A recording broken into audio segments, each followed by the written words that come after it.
अस्सलाम वालेकुम students of class 10th। तो आज हम अपना कर रहे हैं जी chapter number 11 start. Chapter number 11 is sound. क्या है जी चैप्टर का नाम? That is sound.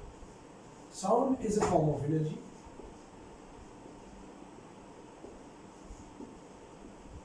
Form of energy that travels in the form of waves from one place to another. Waves यानी वाइब्रेशंस साबित होते हैं। पानी के अंदर वेव्स पैदा होती हैं क्योंकि वाइब्रेशन होती है, ठीक है जी। तो वेव्स पैदा होना शुरू। तो साउंड एक वेव कैसे है? How we can say sound is a wave? तो उसकी एक सिंपल सी एग्जांपल ये है कि कोई भी वाइब्रेटिंग बॉडी लें, ठीक है। लाइक घर में आप कोई पैन ही उल्टा कर लें, ठीक है, स्टील का, और उसके ऊपर स्पून के साथ 10, 12, 15 स्ट्राइक्स मारने के बाद आप उसको किसी पानी के टब के ऊपर रखें। जब वो साउंड होगी उसके अंदर वाइब्रेशन हल्की सी आ रही होगी तो पानी क्या करेगा? पानी भी थरथराना शुरू कर देगा। पानी के अंदर भी थरथराहट है। क्या साबित हो रहा है? साबित हो रहा है कि वाइब्रेशन हो रही है ना बॉडी के अंदर, और बॉडी वाइब्रेट कर रही है। वाइब्रेट कर रही है तो साउंड प्रोड्यूस हो रही है। डेफिनेट सी बात है, ठीक है जी।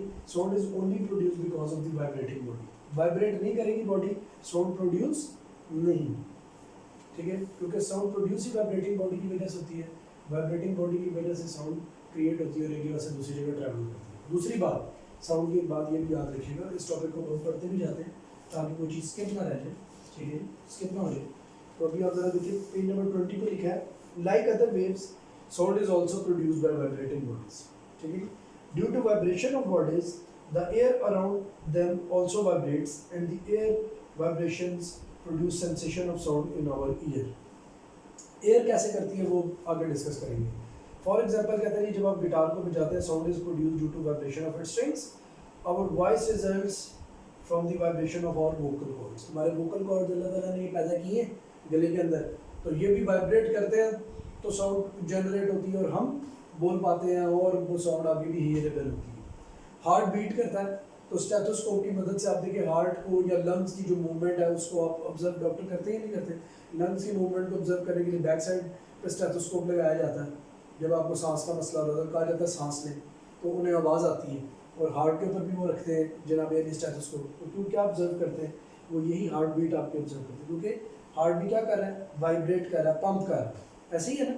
सो वो बीट्स को वो वाइब्रेट करता है, इसीलिए उसकी साउंड क्या है जी, हियरेबल है और उसे ऑब्जर्व किया जाए। जैसे एग्जांपल के तौर पर आपको आवाज़ नहीं आएगी, अभी मैं मार्कर को हल्का हल्का बोल के साथ मार रहा हूँ, आपको आवाज़ नहीं आएगी। लेकिन अगर हमारे कान इतने बारीक हों तो आप ये भी याद रखिएगा कि बहुत हल्की सी टचिंग के ऊपर भी जो साउंड प्रोड्यूस हो रही है, दिस इज ऑल्सो हियरेबल। ये भी हियरेबल हो सकती है। हो सकता है कि जो अल्लाह ताला ने मुख्तलिफ किस्म की इंसेक्ट्स बनाए हैं वो सुनते ही, जैसे बैट्स के बारे में कहा जाता है कि वो बहुत हाई साउंड सुनती है जो हमारे ऑडिबल रेंज से भी बाहर है, ठीक है।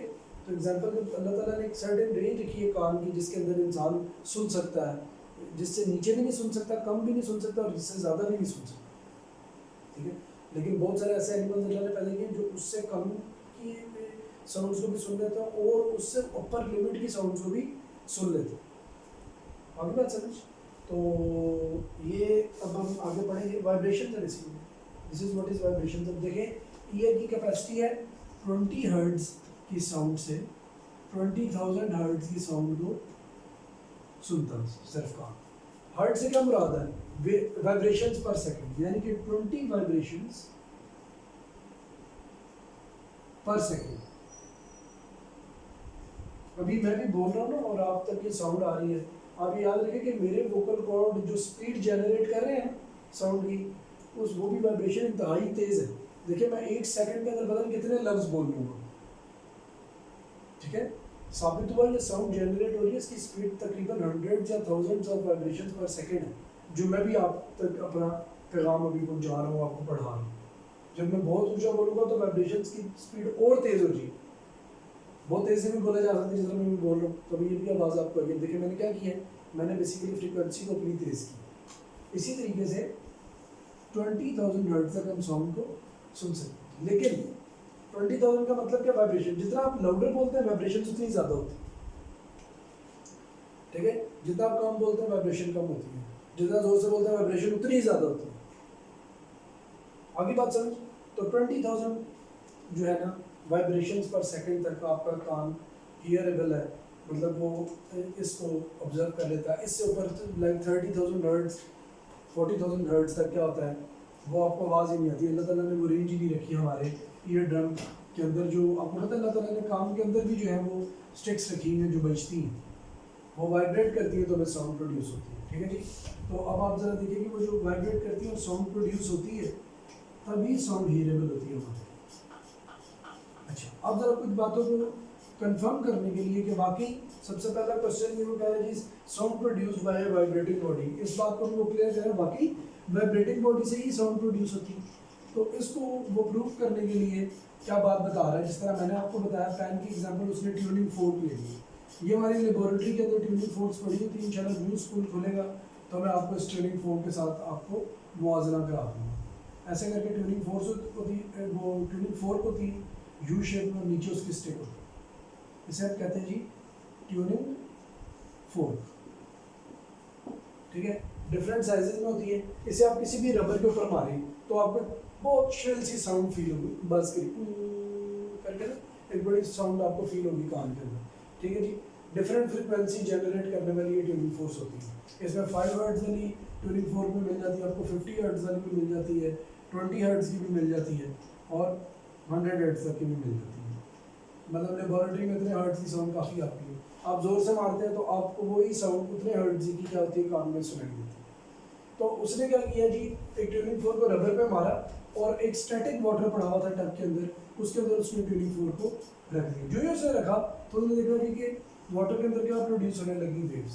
साबित हो गया वाइब्रेटिंग बॉडी है ये, तो वाइब्रेट कर रही है और इसकी जो साउंड प्रोड्यूस हो रही है this also moves in the form of waves.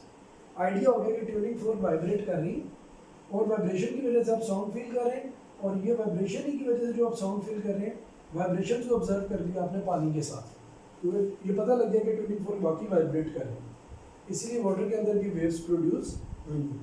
अगली बात, sound require material medium for its propagation. ये बड़ा ज़बरदस्त बात है उसने बताई। उसने क्या किया, एक जार लिया और जार के अंदर उसने क्या किया, एक बिल्कुल जार को एयर टाइट कर दिया ऊपर टॉप से, ठीक है जी। और यहाँ पर उसने अंदर एक बेल लगा दी, ठीक है। यहाँ जी सपोज एक बेल है जो रिंग कर रही है, और इसको बाहर उसने एक स्विच के साथ क्या कर दिया, अटैच कर दिया, ठीक है।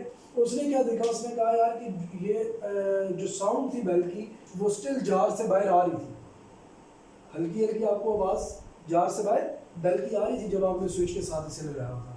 फिर उसने क्या किया, बॉटम के ऊपर एक एवैक्यूएटेड पंप रखा और उसने सारी एयर बाहर निकाली, ख़त्म कर दी जार के अंदर से एयर उसने, और इसे जार को सील कर दिया। उसके बाद उसने क्या देखा कि जब वो एयर बाहर निकल रही थी तो आहिस्ता आहिस्ता साउंड फिबल होना शुरू होगी, यानी कि कम होना शुरू होगी। और एक वक्त आया कि रिंग वो जो बेल थी वो रिंग करते हुए नज़र तो आ रही थी लेकिन आवाज़ आना बंद हो गई क्योंकि हवा ख़त्म हो गई। इससे ये बात क्लियर होगी कि साउंड को ट्रैवल करने के लिए मीडियम चाहिए होता है, लाइट को नहीं चाहिए होता। लाइट देखिए सूरज से आ रही है, ज़मीन तक बीच में वैक्यूम है, आ रही है। साउंड अगर मीडियम नहीं है तो साउंड ट्रैवल ही नहीं होगी। जैसे इस कमरे के अंदर से हवा को ख़त्म कर दिया जाए तो मैं जितना मर्जी चीखता हूँ बोलता हूँ आपको आवाज़ ही नहीं आएगी, क्योंकि इसलिए नहीं आएगी आपको आवाज़, उसकी क्या सबसे बड़ी वजह है, क्योंकि यहाँ पर क्या है, एयर है अभी, इसलिए आपको आवाज़ आ रही है। और अगर यहाँ पे एयर नहीं होगी आपको आवाज़ ही नहीं आएगी, क्योंकि कोई मीडियम ही नहीं होगा जो कंप्रेस और एयर इफेक्ट होगी। हम आगे पढ़ेंगे कंप्रेशन एयर इफेक्शंस को। So it requires medium, it इधर टू बी सॉलिड, आप बेशक सॉलिड हो। जिस तरीके से आप एक काम करें, तारे ले लें दो एक जगह पे जनाब अली बहुत दूर तक। अब जैसे आम आप किसी दोस्त से बात कर रहे हैं ना, थोड़े से डिस्टेंस में आप आवाज़ देना हो सकता है, उसे आवाज़ ना जा रही हो। सेकंड आप केस क्या करें, दो बॉक्सेस लें, उनके साथ एक मेटल स्ट्रिंग लगा लें पतली सी, ठीक है जी। तो मेटल स्ट्रिंग लगाएंगे ज़रा ज़्यादा तेज़ी से ट्रांसफ़र होगी साउंड, और स्ट्रिंग लगा के उसको भी वो कब पकड़ा दें, सपोज वो 300 मीटर या 100 मीटर अवे आपसे खड़ा है, कि आपकी आवाज़ उसको वैसे नहीं जाएगी। लेकिन जब आपने वो स्ट्रिंग के साथ दोनों कप्स लगाएंगे होंगे, थर्मोकोल कप्स हो, मैं एक में बोलूँगा ना तो वो दूसरा सुन रहा होगा। क्यों? क्योंकि वो जो स्ट्रिंग है उसके ऊपर से, यानी कि वो एक मीडियम है, जिसके अंदर से साउंड एक जगह से दूसरी जगह ट्रैवल कर रही है।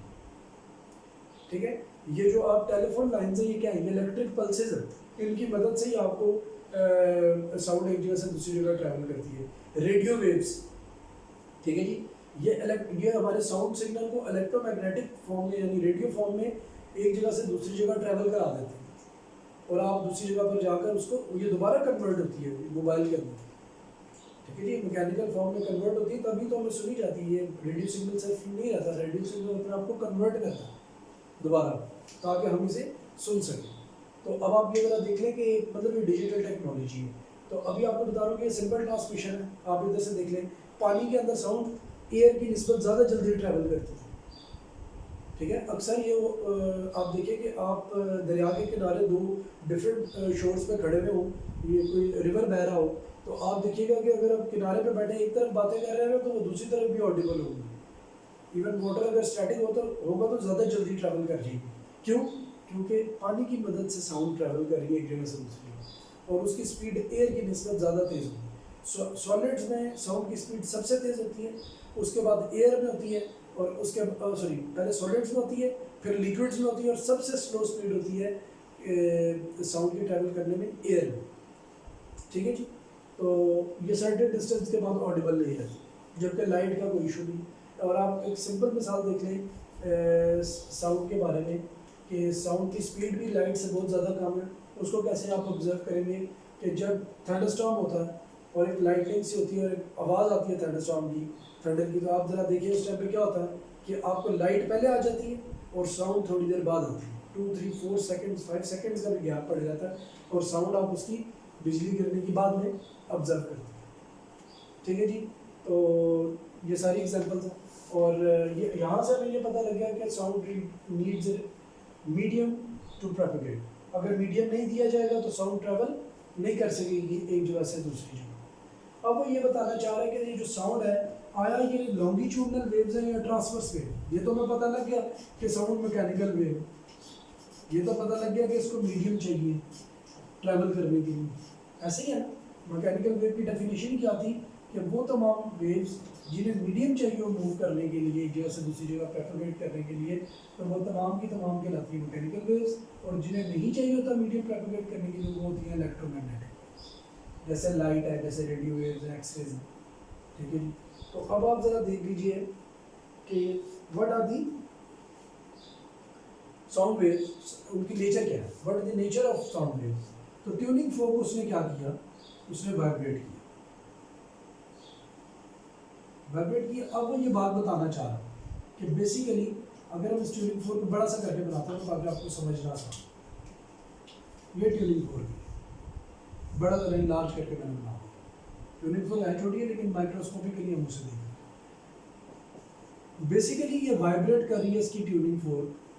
देखिए जब हम स्ट्राइक करते हैं ट्यूनिंग फोर्क को किसी रबर के साथ, तो उसकी जो ये लेग है, ये वाली आर्म है, ये क्या करती है, ये वाइब्रेट करती है। ये जब वाइब्रेट करेगी तो ये ए से बी के दरमियान में जाएगी। ऑब्जर्व ये किया गया कि जब ये ओ से बी में जाती है तो ये अपने पास की एयर को क्या करती है, कंप्रेस करती है। ठीक है, जब बी से ए की तरफ जाती है तो एयर क्या हो जाती है, दोबारा से रेयरफेक्ट यानी स्पेस आ जाती है। ठीक है, फिर जब ए से बी की तरफ जाती है, ये तो आगे ट्रैवल कर गया ना, ये बी से आगे ट्रैवल कर गया, फिर साउंड क्या करती है, एयर को फिर कंप्रेस करती है, प्रेशर लगाती है ना उसके ऊपर, एयर पे क्या करती है, प्रेशर लगाती है। जब वापस आती है तो वो प्रेशर क्या हो जाता है, दोबारा से रिलीज हो जाता है। So in the form of these compressions and rarefactions, sound एक जगह से दूसरी जगह क्या कर जाती है, ट्रैवल करती है। सो वेव भी बन गई, और ये लॉन्गिट्यूडनल नेचर है इसकी। ठीक है जी, साउंड वेव्स की कौन सी नेचर है जी, वेव्स में लॉन्गिट्यूडनल।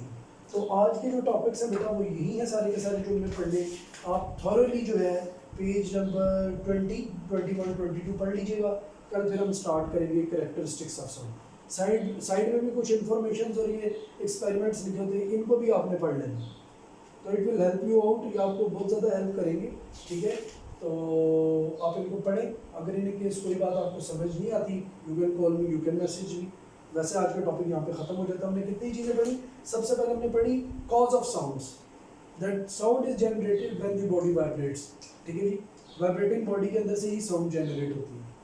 ऑडिबल होती है, उसकी एक रेंज है जिसके अंदर वो हमें सुनाई देती है इंसानी कान को। ठीक है जी, अल्लाह ताला ने डिफरेंट एनिमल्स और इंसेक्ट्स की कैपेसिटी टू हियर जो साउंड जो है वो डिफरेंट रखी हुई है। उसके बाद है जी दूसरी बात, sound produce by vibrating body.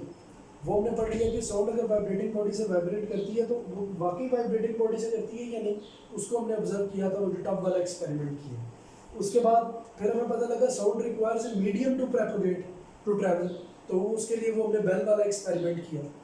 और उसके बाद लॉन्गिट्यूडनल नेचर को ऑब्जर्व करने के लिए हमें ये पता लगा कि जब ट्यूनिंग फोर्क उस बी पे जाती है तो बेसिकली अपने सामने की एयर को क्या करती है, प्रेशर लगाती है, तो एयर क्या हो जाती है, कंप्रेस। जो ही बी से ए पे आती है तो दोबारा से रिलैक्स होती है, तो एयर दोबारा से क्या हो जाती है, रेयर इफेक्ट। फिर ए से बी पे जाती है तो देखिए प्रोसेस होता कितना तेजी से मूव कर रही थी ट्यूनिंग फोर्क, हमारी आँख उसकी मोशन को देख भी नहीं पाती। ठीक है, इतनी तेज होती है स्पीड, और स्पीड को अगर ऑब्जर्व करना है तो पानी के अंदर रखें, पानी देखेंगे कितनी तेजी से वाइब्रेट करेगा, शर्र करके आवाज़ आएगी पानी के अंदर। ठीक है, उसकी वजह क्या है, वो इसीलिए आएगी आवाज़ क्योंकि वो इतनी तेजी से वाइब्रेट कर रही है। शायद उसकी वाइब्रेशन अगर देखें तो 50, अब देखें ना 50 हर्ट्ज का मतलब क्या है कि 50 वाइब्रेशंस पर सेकंड। तो हमारा हाथ मैक्सिमम एक सेकंड में 5 या 10 वाइब्रेशन से ज़्यादा हमारी आँख ऑब्जर्व ही नहीं कर पाती। आई बात समझ? तो 50 वाइब्रेशंस पर सेकंड जनाब अली, उस पर यहाँ 100 वाइब्रेशन पर सेकंड पे चल रही होगी, यानी 100 वाइब्रेशन पर सेकंड का मतलब है 100 टाइम्स एयर को कंप्रेस किया उसने एक सेकंड में, और 100 टाइम्स क्या किया, रेयर इफेक्ट किया। आगे बात समझ, और आगे ट्रैवल करती है साउंड इस तरीके से एक जगह से दूसरी जगह रीच कर जाती है, पहुंच जाती है। कल हम पढ़ेंगे कैरेक्टरिस्टिक्स ऑफ साउंड, सबसे इंपॉर्टेंट टॉपिक है आपके इस चैप्टर का। इसके अंदर डिफरेंट एस्पेक्ट्स आएंगे, क्वालिटी ऑफ साउंड आएगा, पिच ऑफ साउंड आएगा, फ्रीक्वेंसी ऑफ साउंड आएगा, लाउडनेस, इस तरह करके बहुत सारे टॉपिक आएंगे। तो वो जो 3-4 पॉइंट टॉपिक होंगे वो सारे इंपॉर्टेंट है, अनदर नोट उन पे आ जाते हैं। तो आज के लिए बेटा इतनी स्टार्ट कर लिया हमने चैप्टर नंबर 11। तो नेक्स्ट इंशाल्लाह लेक्चर के अंदर हम फिर कैरेक्टरिस्टिक्स ऑफ साउंड में लाउडनेस को सबसे पहले पढ़ेंगे। Thank you so much students, अल्लाह हाफिज़।